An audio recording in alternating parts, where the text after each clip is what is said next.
Kita melihat bagaimana Nabi Ibrahim alaihissalam mempersiapkan anak-anaknya. Apa yang beliau tanyakan? Ma ta'buduna min ba'di, wahai anakku, ketika nanti aku telah tiada, apakah yang akan kalian sembah? Apakah kalian masih menyembah yang ayah sembah hari ini, atau sudah yang lain kalian sembah? Maka itulah indikasi bahwa ketakwaan itu memang dipersiapkan untuk anak-anak kita. Tidak boleh kita hanya takwa sendiri, kita tidak boleh hanya soleh sendiri dan membiarkan anak-anak kita, mereka kan sudah dijaga Allah benar, tetapi ada tanggung jawab kita mewariskan ketakwaan kepada mereka. Sabbihisma rabbikal a'la alladzi khalaqa fasawwa. Bapak Ibu jamaah yang kami muliakan, kembali kita bersyukur kepada Allah atas segala nikmat dan karunia-Nya kepada kita pada pagi hari ini. Kita bisa melaksanakan ibadah salat subuh secara berjamaah dan rangkaian-rangkaian ibadah yang kita lakukan tadinya. Kemudian juga kita bersalawat kepada baginda Rasulullah sallallahu alaihi wasallam.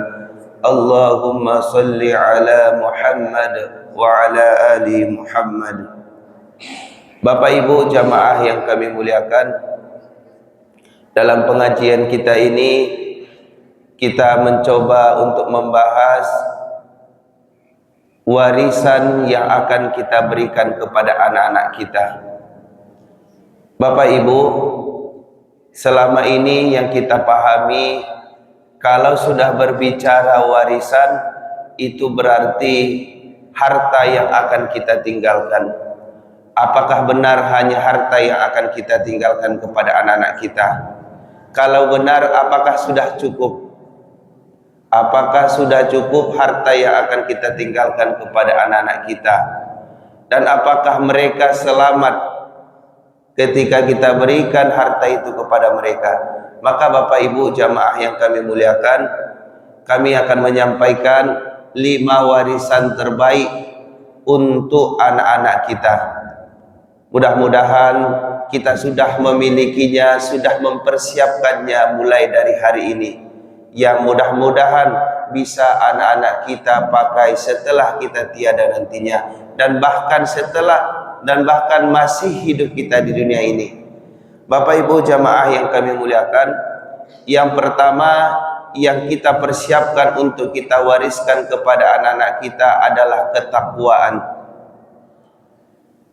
Banyak sekali orang tua yang tidak memikirkan hal ini, meninggalkan anak mereka, hidup dengan anak mereka, tidak mengajarkan ketakwaan. Bapak Ibu yang kami muliakan, sejatinya anak-anak kita, apalagi di umur-umuran 3 tahun sampai 10 tahun, mereka adalah peniru yang sangat luar biasa. Maka dari hal itu sangatlah bagus kita ajarkan ketakwaan kepada mereka, bukan hanya berupa ucapan, tetapi dengan perbuatan-perbuatan yang kita perlihatkan. Semisal Bapak Ibu, apabila kita bangun pagi, kemudian kita bangunkan anak-anak kita, nah silahkan bangun, sebentar lagi kita pergi ke masjid. Maka dia akan mengingat, senantiasa mengingat bahwa orang tuanya begitu bertakwa kepada Allah, melaksanakan sholat secara berjamaah, melaksanakan sholat subuh secara berjamaah. Dia akan melihat bagaimana orang tuanya berniaga, apakah perniagaan orang tuanya itu diisi dengan ketakwaan atau diisi dengan kecurangan. Maka Bapak Ibu yang kami muliakan, perlu kita tanamkan, kita wariskan ketakwaan kepada anak-anak kita. Kita ajarkan mereka dengan sebaik-baiknya bagaimana mencari rezeki yang diperbolehkan oleh Allah, bagaimana cara menjaga kewajiban-kewajiban yang Allah berikan kepada kita. Bapak Ibu yang kami muliakan, maka ketakwaan inilah yang pertama yang akan kita wariskan kepada anak-anak kita. Kita melihat bagaimana Nabi Ibrahim alaihissalam mempersiapkan anak-anaknya. Apa yang beliau tanyakan? ma ta'buduna min ba'di, wahai anakku ketika nanti aku telah tiada, apakah yang akan kalian sembah? Apakah kalian masih menyembah yang ayah sembah hari ini, atau sudah yang lain kalian sembah? Maka itulah indikasi bahwa ketakwaan itu memang dipersiapkan untuk anak-anak kita. Tidak boleh kita hanya takwa sendiri, kita tidak boleh hanya soleh sendiri dan membiarkan anak-anak kita, mereka kan sudah dijaga Allah benar, tetapi ada tanggung jawab kita mewariskan ketakwaan kepada mereka. Maka Bapak Ibu, sebelum kita mewariskan, tentu ada dalam diri kita. Jangan berharap kita mewariskan ketakwaan sedangkan diri kita sendiri tidak takwa kepada Allah. Kita ingin mewariskan ketakutan kepada Allah, anak-anak kita takut kepada Allah, tetapi kita sendiri tidak takut kepada Allah, maka itu sangat mustahil rasanya. Maka sebelum kita mempersiapkan warisan itu kepada anak-anak kita, maka di dalam diri kita ini juga sudah ada. Kemudian Bapak Ibu, yang kedua yang kita wariskan kepada anak-anak kita adalah ilmu. Baik dari ilmu agama, bagaimana sunnah-sunnah Rasulullah, bagaimana cara mereka sholat yang baik dan benar, maka itu juga bisa kita wariskan kepada anak-anak kita. Sebagaimana yang kami sampaikan Bapak Ibu, kalau bisa jangan sampai orang lain yang mengajarkan anak kita sholat. Kalau bisa jangan orang lain, seminimal-minimalnya orang lain yang mengajarkan anak kita Al-Fatihah. Kenapa Bapak Ibu? Kalau kita mengajarkan Al-Fatihah kepada anak-anak kita, maka itu akan mereka baca setiap harinya, seminimal-minimalnya 17 kali dalam sehari semalam, maka itu akan mengalir terus kepada kita. Begitu juga Bapak Ibu, banyak orang tua yang tidak memperhatikan, mempersiapkan anaknya ilmu kehidupan. Maka bukan hanya ilmu agama yang harus kita ajarkan, tapi ilmu kehidupan. Bagaimana dia bermasyarakat, bagaimana dia hidup di sosial, bagaimana dia bertahan hidup ketika kondisinya seperti ini. Kondisinya seperti itu, bagaimana caranya? Bagaimana nanti Bapak Ibu, karena ilmu itu Bapak Ibu ada bersifat pengetahuan atau kognitif namanya. Kita beritahu apapun itu yang kita ketahui, ilmu-ilmu yang kita ketahui kita sampaikan kalau itu bermanfaat. Tetapi juga ada afektif namanya, yaitu perasaan, sikap.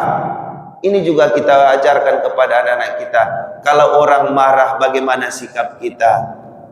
Kalau orang ingin menzalimi kita, bagaimana sikap kita? Kemudian ada juga namanya psikomotor atau skill. Ini yang sering kita lalai Bapak Ibu. Kita tidak memberikan keahlian ataupun skill kepada anak-anak kita. Dan pada akhirnya setelah kita tiada nantinya, mereka tidak punya keahlian, tidak punya bidang Bapak Ibu. Mereka hanya menunggu yang biasa diberikan belanja oleh orang tuanya, maka mereka ketergantungan sampai tua. Ini tidak baik Bapak Ibu. Maka kita ajarkan ilmu agama yang lebih penting, dan kemudian ilmu-ilmu kehidupan yang mempermudah mereka nantinya untuk mencari kehidupan mereka. Bapak Ibu jamaah yang kami muliakan, dan juga ilmu ini kita ajarkan kepada mereka supaya mereka mendapatkan kemuliaan di dunia ini. Bagaimana yang kita lihat firman Allah di surah Al-Mujadilah ayat 11. A'udzubillahi minasyaitonirrajim. Bismillahirrahmanirrahim. Yarfa'illahu alladhina amanu minkum walladhina utul ilma darajat. Allah meninggikan orang-orang yang beriman beberapa derajat, dan juga orang-orang yang berilmu. Bapak Ibu yang kami muliakan, banyak sekali orang yang diangkat oleh Allah derajatnya karena mereka berilmu. Maka itulah yang harus kita persiapkan, harus kita wariskan. Apalagi kita seorang guru, apalagi kita seorang pendidik, tentu harus ada ilmu-ilmu yang kita ajarkan kepada anak-anak kita. Maka Bapak Ibu yang kami muliakan, yang pertama tadinya adalah takwa, yang kemudian yang kedua adalah ilmu, yang ketiga adalah adab. Maka adab ini seringkali luput kita ajarkan kepada anak-anak kita. Kita fokus berusaha, kita fokus mencari yang namanya makan untuk anak-anak kita. Kita bersembunyi, saya sibuk, saya tidak punya waktu. Tapi anak kita setiap harinya semakin besar, tapi tidak dididik dengan adab. Bapak Ibu, di lapangan kita lihat betapa banyak anak-anak yang hari ini tidak tahu cara berbicara dengan orang yang lebih tua darinya. Dia, kalau kita tanya, "Nak, di mana rumahnya?" "Di Batang Sari." "Siana muayanyo." Dan padahal Bapak Ibu, harusnya hal-hal seperti itu kita ajarkan di rumah. Nah, kalau ada nanti yang bertanya, setiap kita menjawab selalu ada ujungnya. Kalau itu lebih tua sedikit dari kita, abang. Kalau lebih tua jauh dari kita, seumuran ayah kita, itu boleh pak, bu. Dan apapun itu kita ajarkan. Tapi terkadang kita hanya beralasan menutupi kesalahan kita dengan mengatakan saya sibuk. Bapak Ibu jamaah yang kami muliakan, maka jangan kita menutup kekurangan kita dengan alasan saya sibuk, saya tidak sempat, saya tidak paham. Masa kita tidak paham hal-hal seperti itu? Maka kita ajarkan, kita wariskan adab kepada anak-anak kita. Karena setelah kita nantinya Bapak Ibu, kalau kita masih ada di atas muka bumi ini, kita masih bisa jadi pembela bagi mereka Bapak Ibu. Tetapi ketika kita sudah dipanggil oleh Allah, mereka tidak memiliki adab yang bagus, maka orang tidak suka kepada mereka, orang tidak mau mempekerjakan mereka, orang tidak mau bekerja sama dengan mereka. Maka Bapak Ibu, adab ini perlu kita ajarkan sedari dini. Kita ajarkan bagaimana bersilaturahmi kepada keluarga lainnya. Coba kita pikirkan hari ini Bapak Ibu, anak-anak kita apakah mereka sudah mengenal semua keluarga mereka? Tahu ndak inyo sia mamaknyo, sia antenyo, sia keluarganya lah Bapak Ibu. Kalau sudah alhamdulillah, tapi kalau mereka belum mengenal keluarga mereka, jangan salahkan nanti mereka Bapak Ibu, mereka tidak menyambung silaturahmi tersebut. Bapak Ibu jamaah yang kami muliakan, maka yang ketiga ini adalah adab yang harus kita persiapkan kepada anak kita. Tidak main-main Bapak Ibu, tanggung jawab kepada anak-anak kita ini. Kemudian yang keempat yang kita ajarkan, yang kita wariskan kepada anak-anak kita adalah tanggung jawab. Bapak Ibu yang kami muliakan, tanggung jawab ini bisa kita perlihatkan, kita contohkan kepada anak-anak kita. Semisal kami berikan contoh yang paling mudah Bapak Ibu. Ada permasalahan di jalan, semisal kita menyenggol orang lain. Ini kita bawa mobil Bapak Ibu, kita menyenggol orang di jalan. Tunjukkan rasa tanggung jawab yang bisa diambil pelajaran oleh anak kita. Kalau kita bertanggung jawab, maka kita berhenti, kita temui orang yang kita senggol tadi di jalan tadi. Ada yang luka Pak, ada yang luka Nak. Apa yang harus kami lakukan? Apa yang bisa kami bantu? Terkadang Bapak Ibu, kita sendiri menunjukkan sesuatu yang tidak bertanggung jawab. Sudah menabrak orang lain malah lari. Maka jangan salahkan banyak hari ini yang tabrak lari, karena mereka tidak tahu bagaimana cara bertanggung jawab terhadap masalah yang mereka lakukan. Terhadap perbuatan yang mereka lakukan, ada masalah yang hadir. Maka mereka tidak tahu solusinya, mereka lari dari permasalahan tersebut. Maka kita ajarkan tanggung jawab. Begitu juga nanti mereka setelah berkeluarga, kita sebagai kepala keluarga hari ini tunjukkan tanggung jawab kita kepada mereka. Bagaimana kita bertanggung jawab sebagai ibu, bertanggung jawab sebagai anak. Kalau kita tunjukkan sebaik-baiknya, maka itu yang akan mereka wariskan kepada anak mereka nanti. Bapak Ibu jamaah yang kami muliakan, kita lihat orang tua kita memperjuangkan pendidikan kita, sekolah kita di dahulunya, maka itu yang harus kita ajarkan kepada anak-anak kita. Bapak Ibu yang kami muliakan, maka tanggung jawab ini penting rasanya, karena kalau dia tidak memiliki rasa tanggung jawab, dia tidak akan dipakai oleh masyarakat, dia hanya akan menjadi sampah masyarakat nantinya. Kemudian Bapak Ibu yang kelima, kalau yang 4 tadi itu bersifat non material, artinya tidak ada bendanya. Yang kelima ini tentu yang kita persiapkan adalah warisan, yang benar-benar warisan berupa harta benda. Maka Bapak Ibu jamaah yang kami muliakan, ini juga harus kita persiapkan. Umur kita yang 40, 50, 60 tahun, kemana kita selama itu? Kenapa kita tidak meninggalkan sesuatu yang bermanfaat untuk anak-anak kita? Mungkin tidak bisa mereka manfaatkan dengan sebaik-baiknya, tapi bisa mereka kenang. Ada rumah yang mereka kenang nantinya. Oh, ini peninggalan almarhum orang tua saya. Oh, ini tanah. Oh, ini benda. Ini mobil peninggalan orang tua saya. Maka ada yang mereka kenang. Maka ketika mereka mengenang, mengingat orang tua mereka, mudah-mudahan mereka mendoakannya. Bapak Ibu jamaah yang kami muliakan, maka yang kelima ini, kalau kita hanya fokus meninggalkan warisan yang 5 ini, yang kelima ini, maka tidak ditompang dengan yang 4 tadi, tidak akan ada artinya. Kalau kita tinggalkan harta yang luar biasa, tidak ada ketakwaan dalam diri mereka, maka akan sia-sia.